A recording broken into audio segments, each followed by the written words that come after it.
Welcome to the Unit 1C Part 2 review. Part 2 because we did the first part of Unit 1C at the end of the first 9 weeks, and now we've spent the first 3 weeks of the second 9 weeks finishing it up.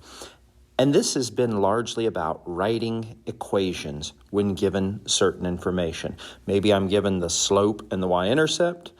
Maybe I'm given some other information, but writing down equations is sort of the theme of this test. And so we're going to have a lot of problems that come down to our ability to write the equation when given various prompts. You'll notice that most of the time we'll write this in slope-intercept form. Slope-intercept form is very, very useful because it's the form we can graph in Desmos. And it gives us two valuable pieces of information, our slope and our y-intercept. And so when we're constructing a equation in slope-intercept form, we need to first find our slope, which we also refer to as an m value, and we need to be able to find our y-intercept, which we refer to as a b value.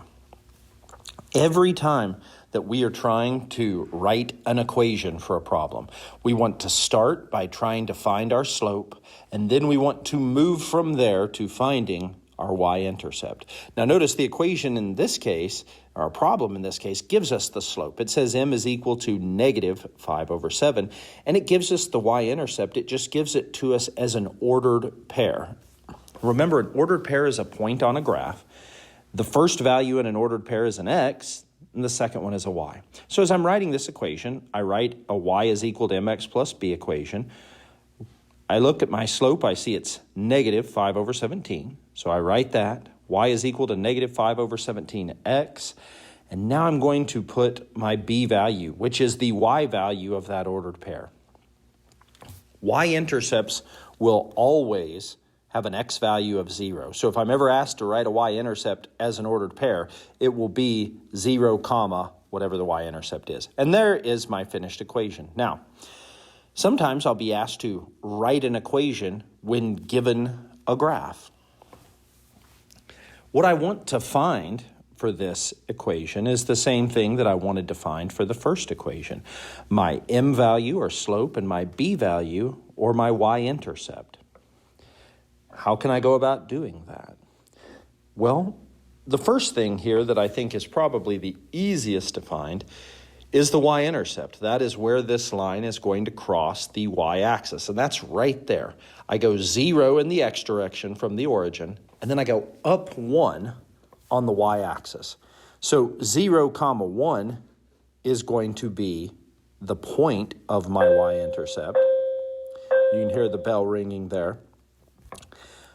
Or I could just write that my b value is a 1, because that is the spot on the y-axis where this line crosses it.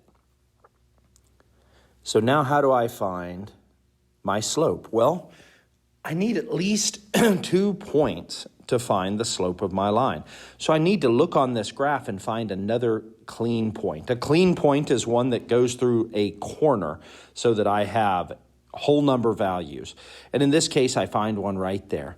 It's at 3 on the x side and negative 1 on the y side. And I'm going to go ahead and label that there, and I'll label my previous point as well, because at this point, I can use one of 2 methods to find my slope. I'm going to show both of those methods in this video. You can use either one. This first one is rise over run. So I need to go in the up and down direction first, and then in the side-to-side direction. I go down 2 places from my original point and right 3 places. And so that effect, the change in my y's over the change in my x's, is a negative 2 over 3, which turns into a negative 2/3. That, in turn, is the slope of my line. That's the rate of change of this particular line. Now, there's another method that I can use if I don't happen to have a graph handy. I can use my slope formula.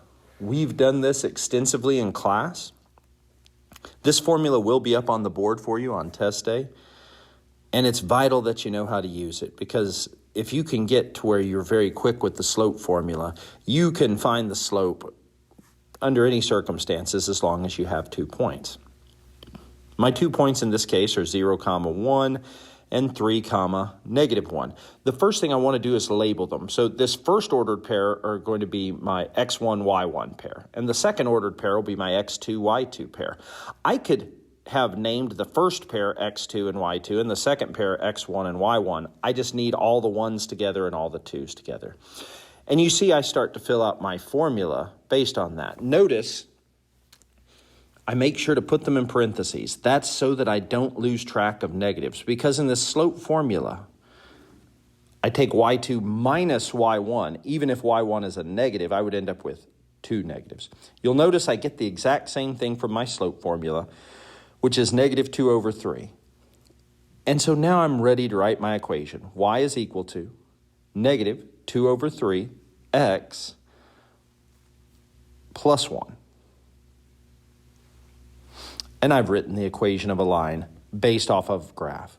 And again, I could use one of several methods to find the slope. You don't have to do both of those things. Just one of those will work. Now, question 3 is a little interesting because it is again asking us to write an equation, but it's asking us to write it in point slope form. Now, we don't use point slope form a lot. It's very useful if we have a point and the slope of a line. And in this case, that's what we have. And so we can fill out this point slope formula given that information. So how do I go about doing that? Well, first I need to remember that my ordered pair there, negative 5 comma 7, that again is a point on a coordinate plane somewhere. It's an x value and a y value. I go side to side based on the x value and up and down based on the y value. Now I'm going to fill things into my equation. I will do y minus y1, which I've labeled over there as a 7. Notice I put it in parentheses. Again, that's to keep track of my negative signs. I'm going to take y minus whatever the y value is, even if that minus is in fact a negative. This will come into play right here, where I take x minus a negative 5. Notice by putting it in parentheses, I didn't lose track of the negative signs.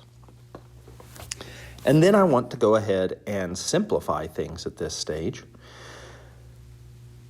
So I'm going to write y minus 7 is equal to 4 parentheses x.